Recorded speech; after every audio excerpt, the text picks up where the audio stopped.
temperament is what you're born with, but the level of functioning that is the adaptive strategy is determined by your attachment. So it gives a therapist basically this really cool model from nature that looks like it's just a part of what it means to be human, that allows you to take the serenity prayer and say, can I have the serenity to accept the things I cannot change, which is really the deep temperament we have, is probably not very changeable. Can I have the courage to change the things I can, which is the adaptive strategy and its level of functioning. And I have the wisdom to know the difference so that you're not trying to change the fundamental temperament of your client, which I think ultimately is not going to be productive. So it lets you change the level of adaptive strategy that determines the level of personality. So it's either a prison or you move it toward a playground in the person's life. Hope you enjoy a preview of this full episode published exclusively as a bonus for our incredible online Neuro Nerd community. This group is the backbone that keeps this podcast thriving, and you can find out more at therapistuncensored.com/join.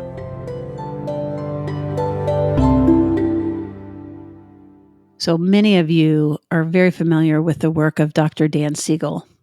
He has been on this podcast many times, and I'm so happy to have him back. This conversation is very different from any of the others. He is much more personal. You're certain to hear things about him that you didn't yet know. This is a longer conversation than usual because we cover so many things, and we were having a lot of depth in the back and forth. You'll hear from him more personally. We also spoke about the intersection between mental health and politics. He gave his views on the gender debate today, which I know you're going to love to hear. And then he goes deeply into his new model, the Patterns of Developmental Pathways, the PDP, which is groundbreaking. He's been working on it for over a decade, and he's very proud of it. So this episode is packed. Now, in case you have not yet heard of Dr. Dan Siegel, do allow me to introduce you. He's basically, in short, the father of interpersonal neurobiology. He is a Harvard-trained psychiatrist, founding co-director of UCLA's MindSight Awareness Research Center, and executive director of the MindSight Institute. He has spent decades mapping the connection between our minds, brains, and relationships. He has many New York Times best-selling books and is very excited about his most recent one, which we'll discuss today, and his model, the Pattern of Developmental Pathways, the PDP. So this is new. It's different. You have not heard this yet, and I think you're really going to enjoy it. Hey, everybody. Welcome back to Therapist Uncensored, and it is my absolute delight to welcome back Dr. Dan Siegel. Thanks for having me, Sue. It's a pleasure to be here.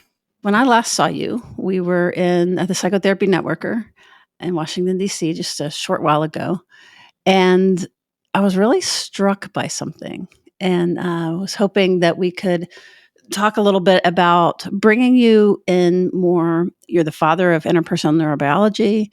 You are the leading scientist, observer, clinical person with these insights about interpersonal neurobiology. But I felt like I saw you a little differently this last time. Mm-hmm. And it was helpful and meaningful to me.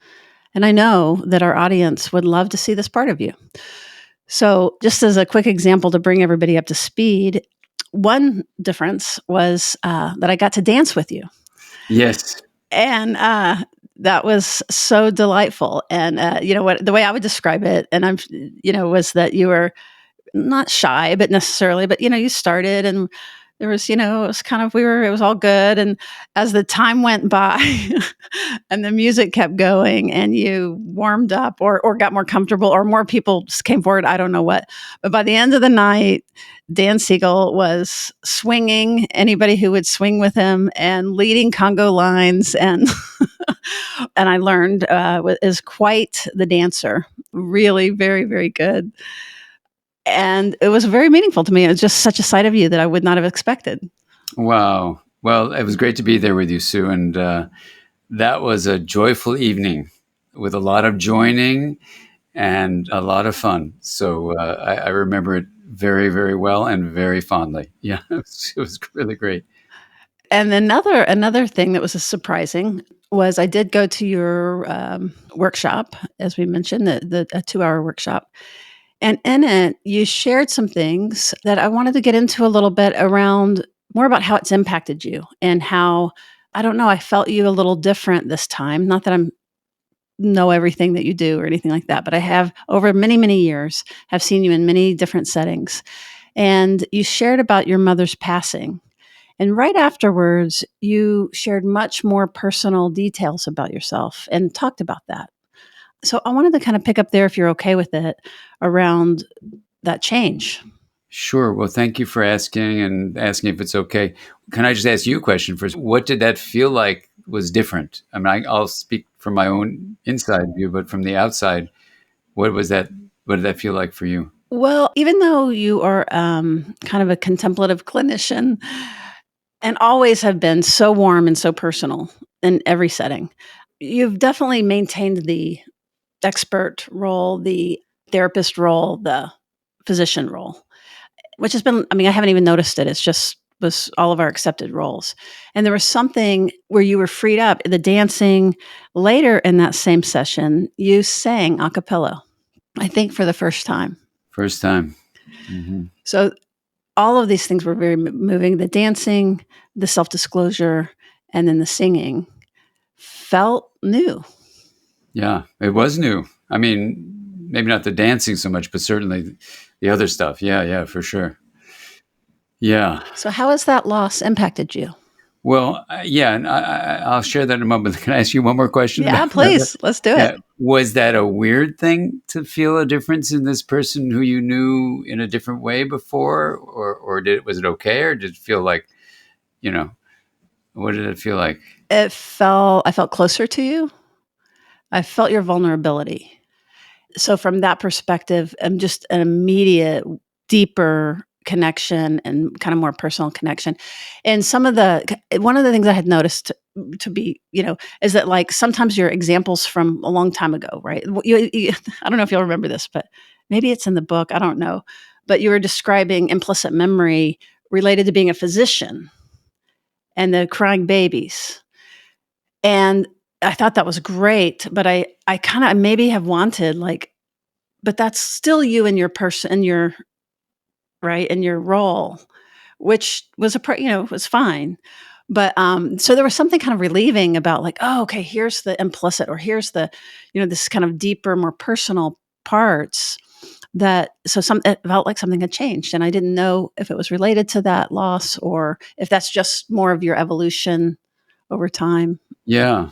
Well, thank you for asking, and I got the feedback from that session, and I like to always learn from experience. And one person in the feedback of, we had like, I don't know, 650 people in the room. We had 20,000 people in the online space. But one person writes, Dan must have been grieving his mother so much he was disorganized and shouldn't have been on stage and should have just been home grieving.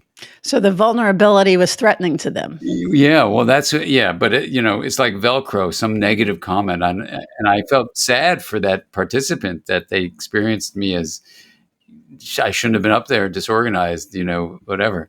So I'll just ask you, did it feel that way to you? You were in that same session. No, Yeah. you taught, you delivered the material, but it did feel like the more of the highlight was, how you can teach stuff. I mean, there's a lot of people, there's neuroscientists that know everything about the brain that cannot drop into connection. So you can teach things on one level, but there was a way you were in your body and with us and connected. Oh, it's so helpful to hear that, Sue, because as a teacher, I really care about what the experience was like. So in this one comment of whatever thousands of people, it sticks with me like, oh boy, so I really reflect on those things. So it's really great. It's actually healing for me to be able to check that out with you, because I just got it like 2 days ago. So yeah, I mean, I guess what I would say is this. I would say my mom had a bunch of friends who were therapists, and my dad died about 13 years ago. My mom passed just 3 months ago, but she asked me to never talk about our family because my father was really oppressive and and her friends were therapists, and she didn't want the embarrassment of her friends. Because one time I talked about something, and her friends came back to tell her about what I had said, in one of the seminars, and it was awkward for her because her husband was a maniac, and she never left him, and she never stood up, at least outwardly, to protect us from him, my brother and myself. So I promised her that I would never do that again, and I never did. And even when my dear friend Marion Solomon would ask me to talk about certain things, I'd say I can't. I gotta have my first priority is to protect my mom, and so I did. So my mom went into hospice in December. She's 95 and a half. My dad had died, over 12 and a half years earlier, and my mom and I, for the first time ever, were able to get close. So for the last 12 and a half years, for the first time, I had a mom. And I saw her all the time. Even one time I was teaching in San Diego, and I brought her with me, and it was like this little boy walking with his mom around the San Diego Zoo. And, I just let the young Danny inside of me have a mommy, that he never had. Never. And I just said, I don't know how long she's going to live, but every day is going to be this new way where the child in me could have his mom. And she went from being really super intellectual and kind of distant, which she had to develop that persona to deal with my maniac father. And she changed too, so she was always close with my wife, Caroline, and our kids. But, with me, it was always, she had to keep her distance because my father would go nuts if she had any relationship with me. So the last 12 years was just a miracle, an absolute miracle. And she and I were just incredibly close. And I would take her shopping, and we would go out to eat and set up her apartment when she had to go into assisted living. And she lived just a few blocks from us. And it was like a dream. It was a total dream. And, as she got toward the end, her hearing was going, and she's super intellectual. So it was hard to engage in conversations because she couldn't hear. So I was always taking her to the hearing aid people, and her body was starting to fail her. And then when the fires broke out after, about 3 weeks after she started to be in hospice for lung problems, Caroline and I rescued her with her oxygen tanks. She was on full-time oxygen by this time. And we whisked her out to the house I grew up in. And 2 days later, she passed, surrounded by her grandkids. And we were all in bed with her when she passed. It couldn't have been a more beautiful thing where someone was ready to go. And the song I sang was all about, being able to smile on the very last day, which is why I sang that song.